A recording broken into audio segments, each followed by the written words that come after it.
Introduction to basic rigging. This section will be talking and getting into hoists and hitches. The objective in this section is to be able to identify and describe various types of rigging slings, hardware, and equipment by identifying and describing various types of hoists and identifying and describing basic rigging hitches and the related emergency stop hand signals. In a performance test that's going to describe the proper ASME emergency stop hand signal, describe and to demonstrate the ability to report the load capacity of a sling and if the sling is too damaged to use. Some terms we're going to be looking at: block and tackle. Block and tackle is any time they use like pulleys and rope or chains to lift something. Basically the blocks are pulleys or sheaves that's used to reduce the amount of mechanical force. And believe it or not, it works extremely well. I'm going to see if I can find a video to maybe post in this that you can actually take a look at, or I could just put a link there. But block and tackles is really things they use for many years. But that's actually how cranes operate today, by using different pulleys to take a lot of stress off of the crane in lifting. Load control is the safe and efficient practice of load manipulation using proper communication and handling techniques. Tagline is the rope that runs from the load to the ground. Riggers can hold on to the tagline to keep the load from swinging or spinning during the lift. And so taglines are used quite a bit, especially when it's windy outdoors, or when they need just to be able to help guide the equipment. They're not pulling hard, they're just using it to guide. Because when the crane is lifting up and moving things over, sometimes you just need a small touch, and using a guideline, or a tagline rather, it is there to help assist. And you don't put a lot of stress on it because the equipment and the crane are going to be certainly stronger than any person can use themselves. But just a very light tug can help keep things moving smoothly. Bull ring is a single ring used to attach multiple slings to a hoist hook. So basically, it's almost like that master ring or master link. These are different types of chain hoists. They use chains. It actually works really well to lift things. They usually have a rating on the side of it to tell you what its capacity is, like a half ton, 1 ton, 2 tons, or whatever. But this part here will be lowered or raised to lift your load. This will be hanging off of something, either a gantry or something that's stationary. There's chains outside of it, and what that's used for, these two chains together, is to pull down to lift or to lower it. So you turn and pull one way to lift something, then pull the other direction to lower it. So all these basically the same. This is a manual type. This is electric, so they will have a little box, a push button box to raise it or to lower it. And then there's a pneumatic one. Pneumatics use air pressure to be able to do the lifting. So there's a chain inside of it and gears that is used to take a lot of the stress. So in other words, one person can actually lift 2,000 pounds, or easy, very easy, 2,000 pounds. And one person can do it with one of these, can lift it.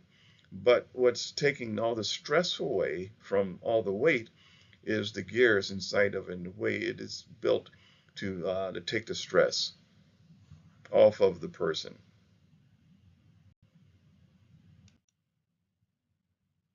This is a ratchet level hoist basically use this handle here to crank it up and down to be able to lift or lower this chain.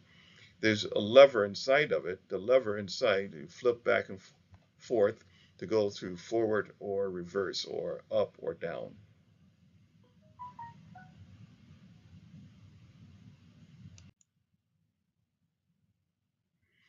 This is a vertical hitch and it's running off a crane. This can move up and down. And of course, it got the hook on it. This is sling. And these are one of the uh, blocks on it that holds that sheet together.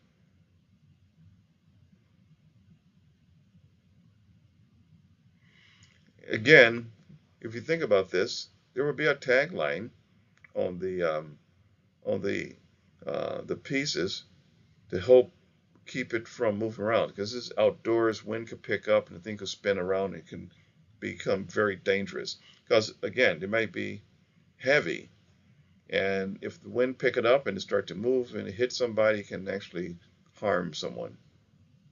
So taglines are often necessary to help control the load, especially to prevent it from spinning around. So this is a bridle, a multiple leg bridle. This has three legs on it, and there's a bull ring. And a bull ring is basically connecting all those the ends where the clamps, or not the clamps, but the hooks will go around that ring. That ring, of course, is sized to handle a certain amount of weight also. Because just put any type of ring there, it can become damaged and it can lose your load.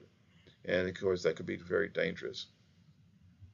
So it says here a multiple leg bridle hitch consists of 3 or 4 single hitches attached to the same hook, a master link or a bull nose or bull ring. And I show you right here how it's connected to. This one has 4, 1, 2, 3, 4 slings.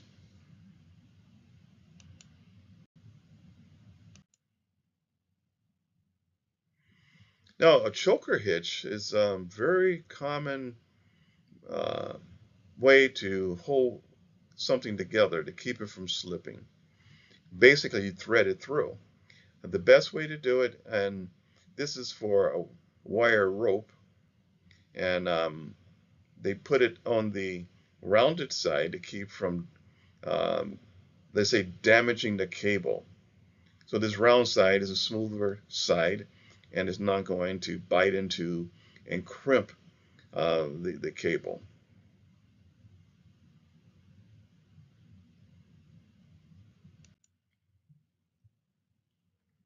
There's another choker hitch design.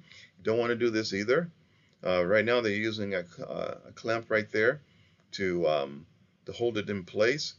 This can damage your cable. However, you can, if you got to use a hook, you can use a shackle on the hook to keep that stress off of it.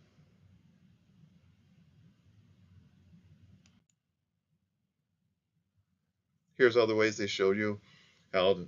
Here's 2 different slings, and be able to choke it down.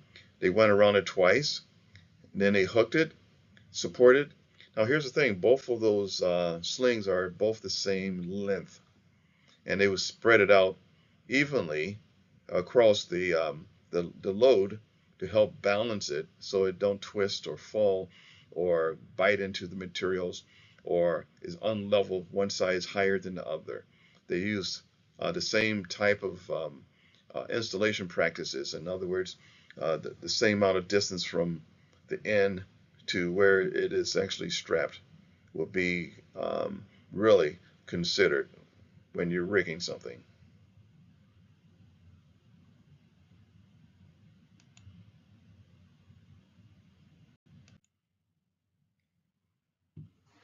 Now, when it comes to crane signals, one thing that you will learn um, is that if you, Well, you're going to learn different type of signals, signals to lift, how fast you want it to lift, what direction you want the crane to move to. But one most important thing is how to stop. Um, Usually, just to stop something, you can just hold your fists up like this with your hands closed with no fingers showing. Better the other way, like you see in this picture, you extend your emergency stop, you extend your arms with your fingers pointed away from you, and you wave both arms in the air in a circular motion. And that will give that crane operator to stop it right away, because they keep an eye on the person who giving the signals. They're watching the load, but they want to make sure. Matter of fact, when you are lifting, you want to have somebody close to the load and somebody giving signals. Unless the load is very close to where you're lifting, you can do all that yourself, but you need multiple people. So a lot of times we're doing lifts, we have somebody on the ground, somebody on the roof, giving signals, and a person where the load is at while they dropping it down. Because a lot of times the crane operator don't see where they are actually lifting, so they need to have clear, very clear signals from the the signal person.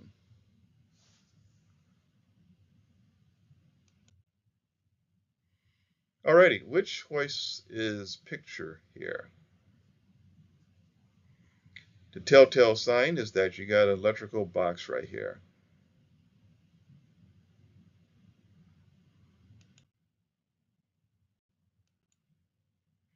What is the secret of a hoist lifting power?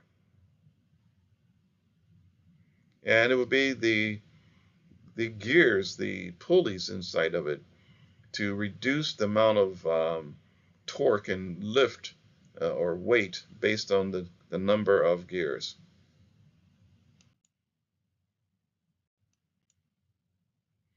What hoist is typically designed for use in lifting? In lifting. Now, you said the ratchet, probably the answer, but only two is on here, electric or ratchet type. Um,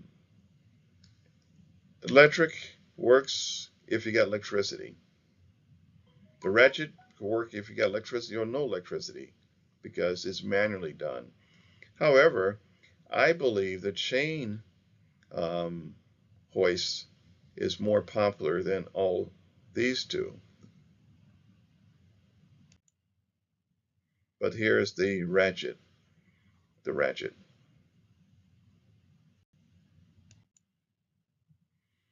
What is formed using two or more single hitches? What is formed?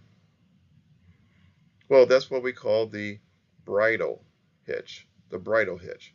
Remember the bridle, using some type of like ring or something to connect all the different uh, legs together, all the different hitches.